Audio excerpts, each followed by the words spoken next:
Vous aimez la France? Vous aimez la parcourir, la découvrir, partir à sa rencontre.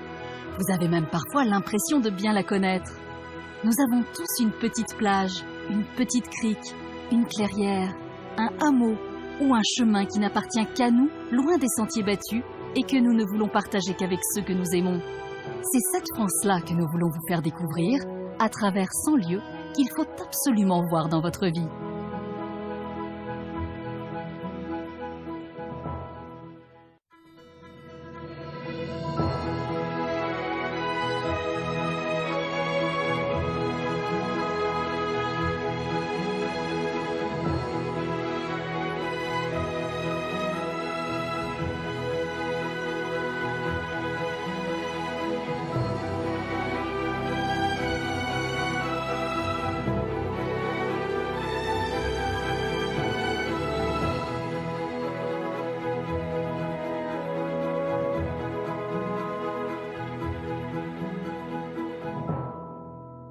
Nous continuons notre voyage par les deux îles vendéennes, l'île de Noirmoutier et l'île Dieu.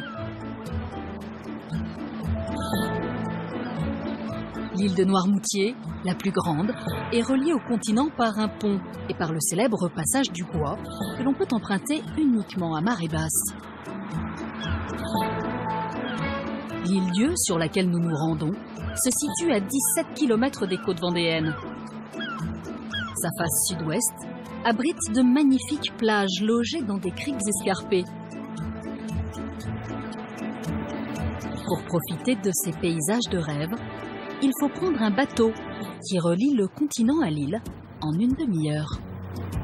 Mesdames, Mesdemoiselles, Messieurs, bonjour. Pour votre sécurité, nous vous demandons de bien vouloir rester assis pendant tout le voyage. Le capitaine et son équipage vous souhaitent une bonne traversée. Tony Hersault travaille pour la compagnie qui gère les traversées entre l'île et le continent. Amoureux de sa Vendée et de son histoire, ce Noirmoutrin connaît bien les deux îles vendéennes.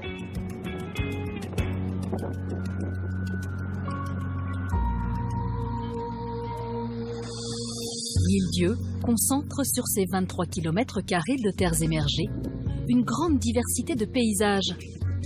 Sa côte sauvage, aux falaises découpées, enserre des criques de sable jaune et des petits ports tranquilles où les bateaux de pêche ont de tout temps trouvé refuge quand les tempêtes de l'Atlantique font rage.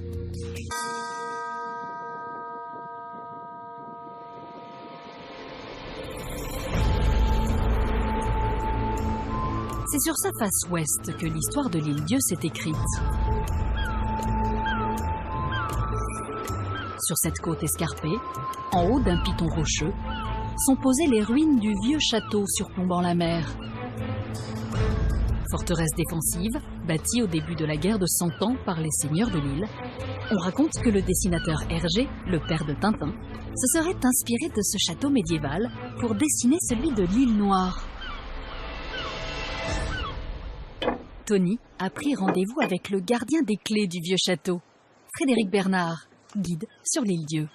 Bonjour Frédéric. Bonjour Tony. On est au vieux château à l'île Dieu. Oui. Est-ce que tu peux nous en dire un peu plus et bien sûr déjà nous le dater? Donc ça c'est un château médiéval qui date du début du XIVe siècle. Donc ce château était habité en permanence par une garnison. Donc il y avait une garnison d'une trentaine d'hommes qui servaient donc à la protection. Il y avait aussi le gouverneur de l'île. C'était le logis du gouverneur. C'était son lieu d'habitation. Et donc ce gouverneur s'assurait du maintien de l'ordre sur l'île. Et il récupérait aussi au début l'impôt pour le seigneur. Voilà. Donc Frédéric, oui. On se trouve ici à l'entrée du logis du gouverneur. Exactement. C'était une entrée qui était assez particulière, tout simplement parce qu'en fait c'était une tour escalier ici. Qui desservait les différents niveaux. Exactement, tout simplement. Parce que ce logis était sur 3 niveaux, donc il y avait le rez-de-chaussée et 2 étages. Dont on distingue très bien aujourd'hui quelles pouvaient être effectivement les hauteurs.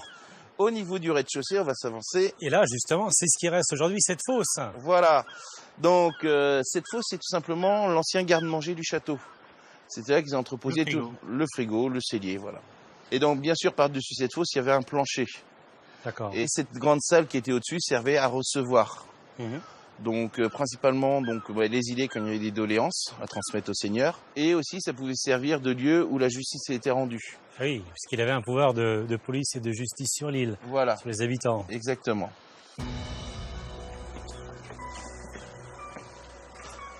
Donc voilà, donc le premier étage de la tour sud en fait. D'accord. Et cet étage avait uniquement un rôle d'observation et de défense, Défensif purement et simplement. pas d'habitation. Non. Protégé par ses hauts murs côté terre et par de nombreux récifs côté mer, ce château a résisté à toutes les invasions.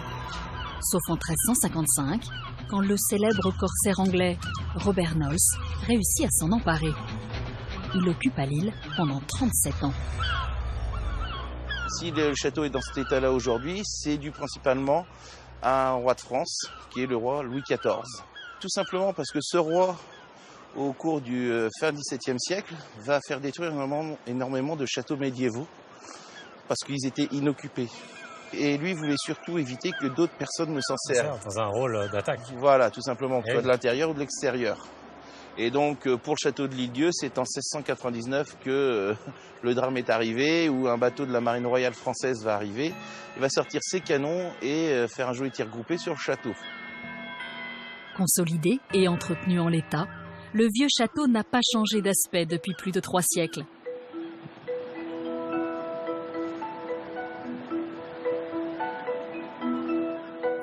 En plein cœur de l'île, Tony nous guide vers le bourg de Saint-Sauveur. Le petit village possède en son centre une église romane, bâtie entre les 11e et 12e siècles et tout juste restaurée. Mais Saint-Sauveur est aussi remarquable par ses maisons basses collées les unes aux autres, aux volets de couleur. En vous promenant dans les rues du village, vous allez immanquablement passer devant la très réputée pâtisserie de Saint-Sauveur.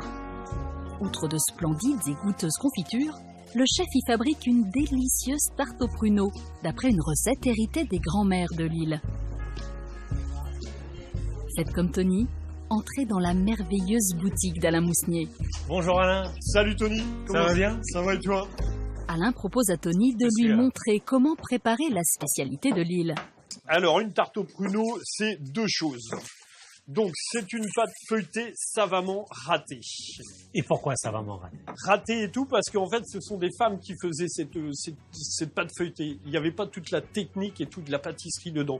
Donc, c'est un feuilletage rapidement fait. Réalisé, Donc, ouais. réalisé. Et avec dedans, forcément, une confiture de pruneaux aromatisée, rhum et cannelle. Alors Alain, pourquoi une tarte aux pruneaux à l'Île-Dieu? Pourquoi une tarte aux pruneaux à l'Île-Dieu? Parce que en fait, l'Île-Dieu était un port franc, donc détaxé, et ce qui a favorisé en fait le transit de marchandises. Donc du coup, de Bordeaux arrivaient des pruneaux, du vin et tout ça, et de Bretagne, du beurre et tout ça. Donc on a trouvé en fait dans notre fonds alimentaire à l'Île-Dieu des trucs qu'on trouve pas sur l'Île-Dieu et qui viennent de très loin. D'accord. Et voilà. Et voici.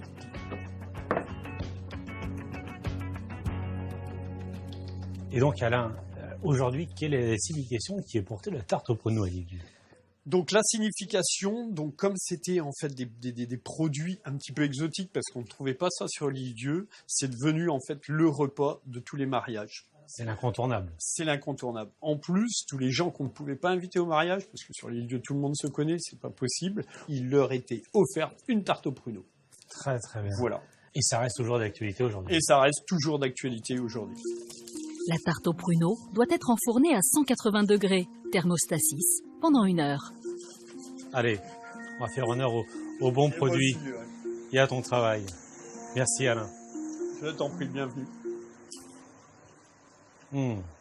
J'ai été élevé avec les tartes aux pruneaux. J'ai toujours vu, de toute façon, pendant toute mon enfance, une tarte aux pruneaux à la maison. Et à chaque fois que j'en mange, je trouve ça génial. Excellent. Et un feuilletage, ça va m'en réussir. Ça va m'en rater.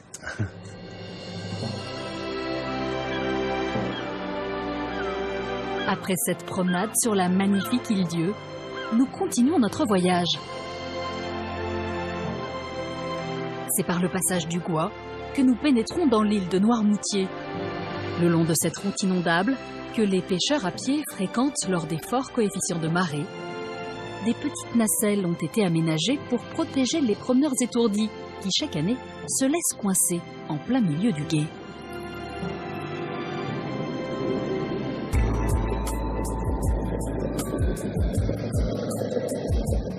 Tout de suite en arrivant sur l'île, ce sont les marais salants qui nous accueillent.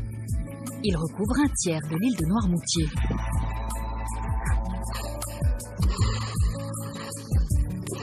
En fin d'une journée ensoleillée et venteuse, Tony rencontre Fanny Collier qui commence sa récolte de fleurs de sel dans l'un de ses œillets, petit bassin d'eau de mer à fond argileux où se dépose le sel. Donc avec ma lousse, Puisque ça s'appelle une lousse. ça s'appelle une lousse. D'accord. On va ramasser la fleur là.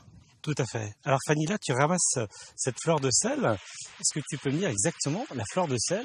Qu'est-ce que c'est en comparaison du sel, tout simplement? Eh ben c'est du sel aussi, hein. Mais sauf que c'est dans la cristallisation que ça se passe un peu différemment. Le sel, c'est un gros cristal qui se forme au fond de l'œillet. On voit bien les cristaux de sel, ils sont empilés. C'est des gros cristaux carrés qui se superposent les uns aux autres. La fleur, c'est une pyramide, mais à l'envers.